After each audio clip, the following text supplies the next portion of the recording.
Team മാറ്റ്കപ്പിന്റെ മറ്റൊരു വീഡിയോയിലേക്ക് എല്ലാവർക്കും സ്വാഗതം. നമ്മൾ ഇന്ന് ഡിസ്കസ് ചെയ്യാനായിട്ട് പോകുന്നത് ക്വസ്റ്റ്യൻ പേപ്പർ കോഡ് 96/2021 മലയാളത്തിലുള്ള ക്വസ്റ്റ്യനകത്ത് ഇന്ത്യൻ എക്കണോമിയിൽ നിന്ന് ചോദിച്ച 4 ചോദ്യങ്ങൾ, ആ ചോദ്യത്തിന്റെ ആൻസർ ഡിസ്കഷൻ നമ്മൾ ചെയ്യാനായിട്ട് പോകുന്നു. വീഡിയോ യൂസ്ഫുൾ ആവുമെന്ന് വിശ്വസിക്കുന്നു. ഇതുപോലെ ഇൻഫോർമേറ്റീവ് കണ്ടന്റ്സ് ലഭിക്കുന്നതിന് വേണ്ടി ചാനൽ സബ്സ്ക്രൈബ് ചെയ്യുക.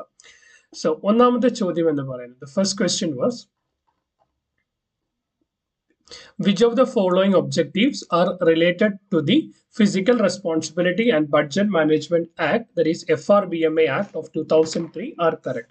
അതായത് FRBMA ആക്ടുമായി ബന്ധപ്പെട്ട് താഴെ തന്നിരിക്കുന്നവയിൽ ശരിയായിട്ടുള്ള സ്റ്റേറ്റ്മെന്റുകൾ ഏതൊക്കെയാണ്? ഒന്ന്, ധനക്കമ്മി അഥവാ ഫിസിക്കൽ ഡെപ്പോസിറ്റ് GDP-യുടെ 5% കുറയ്ക്കണം. അല്ല, 2003 ആക്ടിനകത്ത് പറയുന്നത് GDP-യുടെ 3% കുറയ്ക്കണം എന്നുള്ളതായിരുന്നു. സോ ഒന്നാമത്തെ സ്റ്റേറ്റ്മെന്റ് തെറ്റാണ്.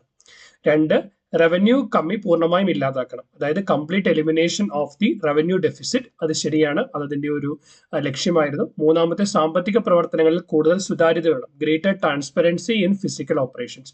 ആ 2 സ്റ്റേറ്റ്മെന്റുകൾ ശരിയാണ്. അതായത് രണ്ടാമത്തെ സ്റ്റേറ്റ്മെന്റും മൂന്നാമത്തെ സ്റ്റേറ്റ്മെന്റും ശരിയും ഒന്നാമത്തെ സ്റ്റേറ്റ്മെന്റ് തെറ്റുമാണ്. സോ ഓപ്ഷൻ ബി ആണ് ഇവിടുത്തെ ആൻസർ ആയിട്ട് വരുന്നത്.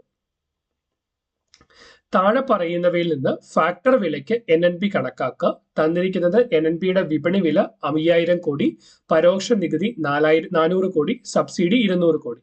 സോ ഈ ടാക്സുമായി ബന്ധപ്പെട്ട NNP GDP ഒക്കെ ആയി ബന്ധപ്പെട്ട ചോദ്യങ്ങൾ വരുന്ന സമയത്ത് ചെയ്യാൻ എളുപ്പം എന്ന് പറയുന്നത് നമ്മൾ ഇംഗ്ലീഷിലുള്ള ക്വസ്റ്റ്യൻ എടുക്കുന്ന, നമുക്ക് അതിനകത്തൊരു കാര്യം ഓർത്തിന് വളരെ ഈസി ആയിട്ട് ചെയ്യാനായിട്ട് പറ്റും. അതായത് ഇവിടെ തന്നിരിക്കുന്ന ഫാക്ടർ കോസ്റ്റ്, മാർക്കറ്റ് പ്രൈസ്, ഇത് രണ്ടും തമ്മിലുള്ള വ്യത്യാസം നമ്മൾ കൃത്യമായിട്ട് അറിഞ്ഞിരിക്കണം. ഫാക്ടർ കോസ്റ്റ് എന്ന് പറയുന്നത് ഏതെങ്കിലും ഒരു പ്രൊഡക്റ്റ് ഫാക്ടറിയിൽ ഉൽപാദനം ചെയ്യപ്പെട്ട് വെളിയിലേക്ക് വരുമ്പോൾ, ഫാക്ടറിയിൽ ഉൽപാദനം ചെയ്ത് ആ പ്രൊഡക്റ്റ് ആയിട്ട് വെളിയിൽ വരുമ്പോൾ എത്രയാണോ ആ ഒരു പ്രൊഡക്റ്റിന് വരുന്ന കോസ്റ്റ്, അതാണ് അതിന് ഫാക്ടർ കോസ്റ്റ് എന്ന് പറയുന്നത്. ഫോർ എക്സാമ്പിൾ, നമ്മൾ ഒരു പാക്കറ്റ് ബിസ്ക്കറ്റ് കമ്പനിയിൽ ഉണ്ടാക്കുകയാണെങ്കിൽ ആ ഒരു പാക്കറ്റ് ബിസ്ക്കറ്റ് കമ്പനിയിൽ ഉണ്ടാക്കുന്നതിന് ആവശ്യമായിട്ട് വരുന്ന ടോട്ടൽ ചെലവ്, ഫോർ എക്സാമ്പിൾ റോ മെറ്റീരിയൽ ആവാം, മിഷനറി ചാർജുകളാവാം, അല്ലെങ്കിൽ വേജുകളാവാം, പാക്കിംഗ് ചാർജുകളാവാം, ഇതെല്ലാം കൂടെ കൂട്ടി ഫാക്ടറിയിൽ നിന്ന് ആ പ്രൊഡക്റ്റ് വെളിയിൽ വരുമ്പോൾ എടുക്കുന്ന കോസ്റ്റാണ് ഫാക്ടർ കോസ്റ്റ് എന്ന് പറയുന്നത്. ഈ ഫാക്ടർ കോസ്റ്റിനോട് കൂടി പിന്നെ നമ്മൾ എന്താണ്, ഗവൺമെന്റുകൾ ചുമത്തുന്ന ടാക്സുകളുണ്ട്, ദാറ്റ് മീൻസ് ഇൻഡയറക്റ്റ് ടാക്സുകളുണ്ട്. ആ ടാക്സുകൾ കൂട്ടി ആ ഒരു പർട്ടിക്കുലർ പ്രൊഡക്റ്റിന് ഗവൺമെന്റ് എന്തെങ്കിലും സബ്സിഡി തരുന്നുണ്ടെങ്കിൽ ആ സബ്സിഡി കുറയ്ക്കുമ്പോൾ കിട്ടുന്നതാണ് മാർക്കറ്റ് പ്രൈസ് എന്ന് പറയുന്നത്. അപ്പൊ ഈ മാർക്കറ്റ് പ്രൈസ് എന്ന് പറയുന്നത് എന്താ, മാർക്കറ്റിൽ ഈ പറയപ്പെടുന്ന ഉൽപ്പന്നം ലഭിക്കുന്ന വിലയെ വിളിക്കുന്ന പേരാണ് മാർക്കറ്റ് പ്രൈസ് എന്ന് വിളിക്കുന്നത്. സോ അപ്പൊ നമ്മൾ നോക്കി, ഇവിടെ നമ്മൾ തന്നിരിക്കുന്നത് NNP അറ്റ് ഫാക്ടർ കോസ്റ്റ് ആണ് കണ്ടുപിടിക്കേണ്ടത്. നമ്മൾ കണ്ടുപിടിക്കേണ്ടത് NNP അറ്റ് ഫാക്ടർ കോസ്റ്റ് ആണ്. NNP at factor cost plus indirect tax, അതിനോടുകൂടി ഇൻഡയറക്റ്റ് ടാക്സുകൾ കൂട്ടി സബ്സിഡി കുറച്ചാൽ, നമുക്ക് NNP അറ്റ് മാർക്കറ്റ് പ്രൈസ് കിട്ടും. നമുക്ക് ഇവിടെ ഇപ്പൊ കണ്ടുപിടിക്കേണ്ടത് എന്താ, NNP അറ്റ് ഫാക്ടർ കോസ്റ്റ് ആണ്. അപ്പം NNP അറ്റ് ഫാക്ടർ കോസ്റ്റ് എന്ന് പറയുന്നത് NNP അറ്റ് മാർക്കറ്റ് പ്രൈസ്, ഈ പ്ലസ് ഇപ്പുറത്തിലും മൈനസ് ആവും, minus indirect taxes plus subsidy. NNP at market price എത്രയാ? NNP അറ്റ് മാർക്കറ്റ് പ്രൈസ് എന്ന് പറയുന്നത് 5000 കോടി, അതിൽ നിന്ന് ഇൻഡയറക്റ്റ് ടാക്സസ് കുറയ്ക്കണം -400, പിന്നെ അതിനോടുകൂടി സബ്സിഡി കൂട്ടണം 200, -400 + 200 -200 വരും. 5000-ൽ നിന്ന് 200 പോയി കഴിഞ്ഞാൽ 4800 കോടി. അതായത് ഇവിടുത്തെ കേസിനകത്തുള്ള NNP അറ്റ് ഫാക്ടർ കോസ്റ്റ് എന്ന് പറയുന്നത് 4800 കോടിയായിരിക്കും. ഈ NNPയും GDPയുമായി ബന്ധപ്പെട്ട് ചോദ്യം ചോദിക്കുമ്പോൾ നമ്മളൊരു ചെറിയൊരു ടേബിൾ അറിഞ്ഞിരിക്കുകയാണ്, നമുക്ക് ആൻസർ ചെയ്യാൻ വളരെ എളുപ്പമാണ്. എന്താണെന്ന് വെച്ചാൽ GDPയോട് കൂടി net flow of income from abroad, അതായത് എബ്രോഡിൽ നിന്ന് വരുന്ന നെറ്റ് ഇൻകം, അതായത് ഇന്ത്യക്കാരൻ ഒരാൾ വെളിയിൽ ജോലി ചെയ്യുമ്പോൾ അയാൾ ഇങ്ങോട്ടേക്ക് അയക്കുന്ന പൈസ, വേറൊരു രാജ്യക്കാരൻ ഇന്ത്യയിലെ ജോലി ചെയ്യുമ്പോൾ അയാൾ ആ രാജ്യത്തേക്ക് അയക്കുന്ന പൈസ, ഇവ തമ്മിലുള്ള ഡിഫറൻസ്, അതാണ് net flow of income from abroad എന്ന് പറയുന്നത്. അത് രണ്ടും കൂടെ നമ്മൾ കൂട്ടിക്കഴിഞ്ഞാൽ നമുക്ക് GNP കിട്ടും. ഇനി GDPയിൽ നിന്ന് ഡെപ്രിസിയേഷൻ കുറച്ചാൽ നമുക്ക് NDP കിട്ടും. ദെൻ GNPയിൽ നിന്ന് ഡെപ്രിസിയേഷൻ കുറച്ചാൽ ഡെപ്രിസിയേഷൻ മീൻസ് ഒരു തേയ്മാനം, ഡെപ്രിസിയേഷൻ കുറച്ചാൽ നമുക്ക് NNP കിട്ടും. NDPയിൽ നിന്ന് net flow of income from abroad കൂട്ടിയാൽ നമുക്ക് NNP കിട്ടും. ഈ NNP അറ്റ് ഫാക്ടർ കോസ്റ്റ് ആണ് നാഷണൽ ഇൻകം എന്ന് പറയുന്നത്. നമുക്ക് ഈ ഒരു ടേബിൾ നമുക്ക് ഈ ഒരു ഫ്ലോ ചാർട്ട് ഓർത്തിരുന്ന വളരെ ഈസി ആയിട്ട് ഉത്തരം ചെയ്യാനായിട്ട് സാധിക്കും. ക്ലിയർ? ഓക്കെ, കുറെ ഇൻഫർമേഷൻസ് നമ്മൾ കണ്ടു. സോ അടുത്ത ചോദ്യം എന്ന് പറയുന്നത്, the major instruments used by the Reserve Bank of India to control the credit include. ചോദ്യം ഇങ്ങനെയാണ്, ക്രെഡിറ്റ് നിയന്ത്രിക്കാൻ റിസർവ് ബാങ്ക് ഓഫ് ഇന്ത്യ ഉപയോഗിക്കുന്ന ഉപകരണങ്ങൾ താഴെ പറയുന്നവയിൽ ഏതൊക്കെയാണ്? ഒന്നാമത് തന്നിരിക്കുന്നത് പറയുന്ന ബാങ്ക് റേറ്റ്, രണ്ടാമത്തേന്ന് പറയുന്ന വേരിയബിൾ റിസർവ് റിക്വയർമെന്റുകൾ, മൂന്നാമത്തേത് എന്ന് പറയുന്നത് ഓപ്പൺ മാർക്കറ്റ് ഓപ്പറേഷൻസ്.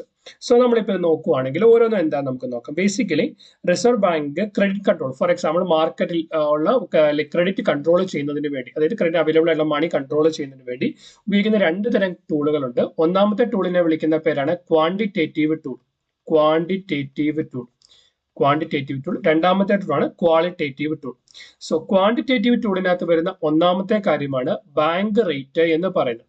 എന്താണ് ബാങ്ക് റേറ്റ് എന്ന് പറയുന്നത്? ബാങ്ക് റേറ്റ് എന്ന് പറയുന്നത് the rate at which RBI gives loans to the commercial bank. Commercial ബാങ്കുകൾക്ക് RBI കൊടുക്കുന്ന ലോണിന്റെ പലിശ നിരക്കിനെയാണ് ബാങ്ക് റേറ്റ് എന്ന് വിളിക്കുന്നത്. ഒന്നാമത്തെ കാര്യം അതാണ്. രണ്ടാമത്തെ എന്ന് പറയുന്ന എന്താ പറയാ വേരിയബിൾ റിസർവ് റിക്വയർമെന്റ്, അത് വരുന്ന രണ്ട് കാര്യമാണ്. ഒന്ന് ക്യാഷ് റിസർവ് റേഷ്യോ, രണ്ടാമത്തെ statutory liquidity ratio. Cash reserve ratio എന്ന് പറയുന്നത് percentage of bank total deposit that must hold as cash reserve with the central bank. അതായത് ഒരു ബാങ്കിന്റെ ടോട്ടൽ ഡെപ്പോസിറ്റിന്റെ എത്ര ശതമാനമാണോ ക്യാഷ് ആയിട്ട് സെൻട്രൽ ബാങ്കുമായിട്ട് ഹോൾഡ് ചെയ്യേണ്ടത് അതിനെയാണ് ക്യാഷ് റിസർവ് റേഷ്യോ എന്ന് പറയുന്നത്. അതായത് ക്യാഷ് ആയിട്ട് മാത്രമേ ഇത് ഹോൾഡ് ചെയ്യാനായിട്ട് പറ്റുള്ളൂ. രണ്ടാമത്തെ statutory liquidity ratio. Statutory liquidity ratio എന്ന് പറയുന്നത് percentage of bank total deposit, അതായത് ഒരു ബാങ്കിന്റെ ടോട്ടൽ ഡെപ്പോസിറ്റിന്റെ ഇത്ര ശതമാനം അവരെന്ത് ചെയ്യണം, ഹോൾഡ് ചെയ്യണം. എന്തായിട്ട്? ലിക്വിഡ് അസറ്റ് ആയിട്ട്. ലിക്വിഡ് അസറ്റ് എന്ന് പറഞ്ഞാൽ പെട്ടെന്ന് ലിക്വിഡേറ്റ് ചെയ്യാൻ പറ്റുന്ന അസറ്റുകൾ. അത് ഒന്നെങ്കിൽ ക്യാഷ് ആവാം, അല്ലെങ്കിൽ എന്താണ് ഗോൾഡ് ആവാം, അല്ലെങ്കിൽ അപ്രൂവ്ഡ് ആയിട്ടുള്ള സെക്യൂരിറ്റി, ഗവൺമെന്റ് സെക്യൂരിറ്റി പോലുള്ള അപ്രൂവ്ഡ് സെക്യൂരിറ്റികളാവാം. ഇതിനെയാണ് നമ്മൾ SLR എന്ന് പറയുന്നത്. ഈ CRRും SLRും എത്ര ശതമാനമാണെന്ന് RBI ആണ് തീരുമാനിക്കുന്നത്.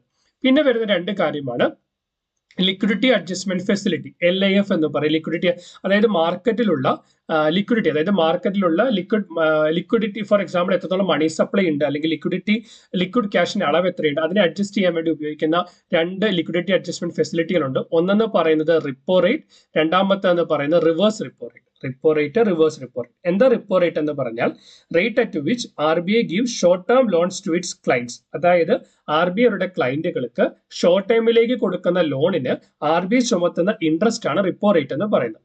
റിവേഴ്സ് റിപ്പോ റേറ്റ് എന്ന് പറയുന്നത് നേരെ തിരിച്ച്, അതായത് ക്ലയന്റുകൾ അവരുടെ, അല്ലെങ്കിൽ ഫോർ എക്സാമ്പിൾ അവരുടെ ക്ലയൻസ് അവരുടെ കയ്യിലുള്ള എക്സസ് ആയിട്ടുള്ള മണി എന്ന് പറയുന്ന RBIയിൽ പാർക്ക് ചെയ്യുമ്പോൾ RBI അതിന് കൊടുക്കുന്ന പലിശയാണ് റിവേഴ്സ് റിപ്പോ റേറ്റ് എന്ന് പറയുന്നത്. സോ അതാണ് LIFനകത്ത് വരുന്ന റിപ്പോ റേറ്റും റിവേഴ്സ് റിപ്പോ റേറ്റുമായിട്ട് വരുന്നത്.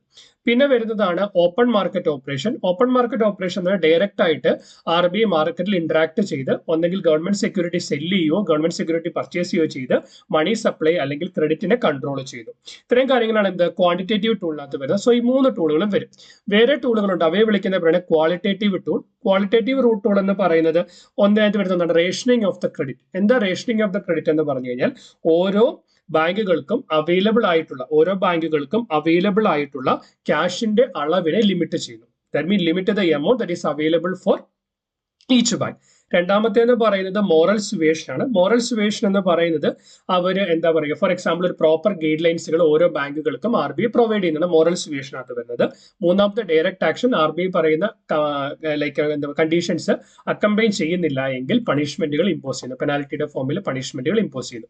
സോ അതെല്ലാമാണ് ക്വാളിറ്റേറ്റീവ് ടൂളിൽ വരുന്നത്. സോ മേജർ ഇൻസ്ട്രുമെന്റ് അത് ഈ മൂന്നെണ്ണം വരും. So option A all are correct ആണ് ഇതിനകത്തുള്ള ശരിയായ ഉത്തരവെന്ന് പറയുന്നത്.